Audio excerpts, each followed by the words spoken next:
how many term of the arithmetic progression 9, 17, 25 and so on must be taken to give a sum of 636. इस question में आपको ये बताना है कि गिवन अरिथमेटिक प्रोग्रेशन के कितने टर्म्स आपको लेने चाहिए सो दैट उनका सम 636 के इक्वल हो. Let us see the solution. हम एक काम करते हैं, ऐसा अज्यूम कर लेते हैं कि आपको टोटल n टर्म्स की जरूरत पड़ेगी सो दैट उनका सम 636 हो. Let n terms of the given arithmetic progression give a sum of 636.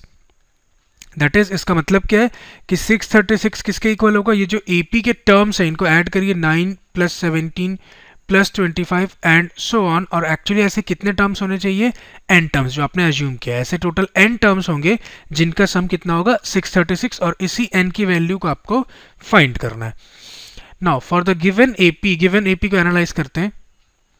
For the given arithmetic progression, AP क्या गिवन है आपको? 9, 17, 25 and so on. इस AP में देखिए फर्स्ट टर्म A आपके पास 9 है, कॉमन डिफरेंस D आप फाइंड कर सकते हैं 17 माइनस 9 से, विच विल गिव यू 8. ठीक.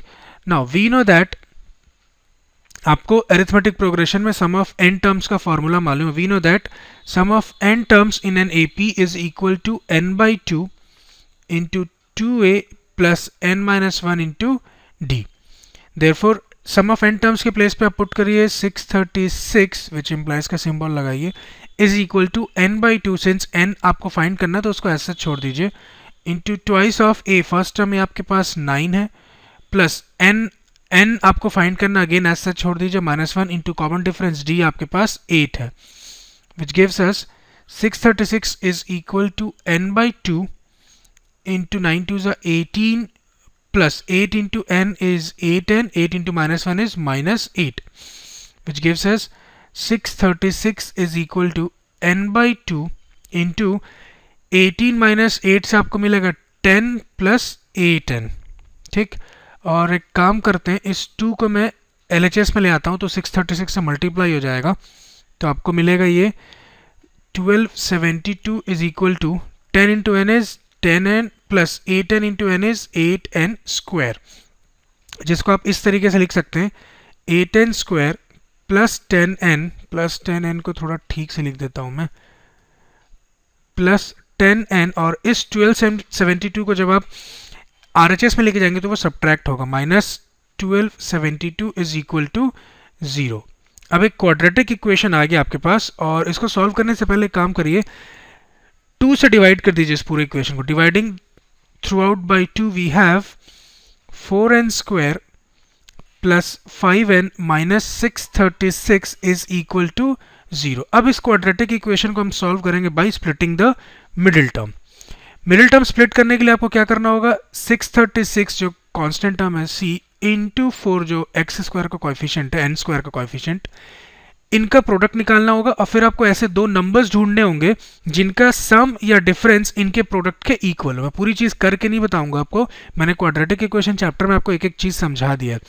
तो मैं आपको डायरेक्ट बता देता हूँ, आपके पास जो 2 नंबर्स आएंगे वो आएगा 53 और 48. 53 माइनस 48 करेंगे तो आपको मिल जाएगा 5, और इनका प्रोडक्ट इनके प्रोडक्ट के इक्वल है. Now 4n square plus 53n minus 48n, again आप देख सकते हैं 53n माइनस 48n से आपको मिलेगा 5n, minus 636 is equal to 0, which gives us, एक काम करिए यहाँ पे आप कॉमन ले लीजिए n को. Taking n common from the first 2 term we have 4n plus 53, और लास्ट 2 टर्म्स में आप -12 कॉमन ले लीजिए, अगेन आपको मिलेगा 4n plus 53 is equal to 0. और इसमें आप 4n प्लस 3 कॉमन ले लीजिए. Taking 4n plus 53 common we have n minus 12 is equal to 0, which means either 4n plus 53 is equal to 0 or n minus 12 is equal to 0. इससे आपको n की value मिलेगी -53/4 और n minus 12 इक्वल टू 0 से n मिलेगा आपको as 12. ना आपको मालूम है जो नंबर ऑफ टर्म्स एक्चुअली जो n की वैल्यू है वो नेगेटिव तो हो नहीं सकती, n हमेशा एक पॉजिटिव इंटीजर होता है, इसको डिस्कार्ड कर दीजिए।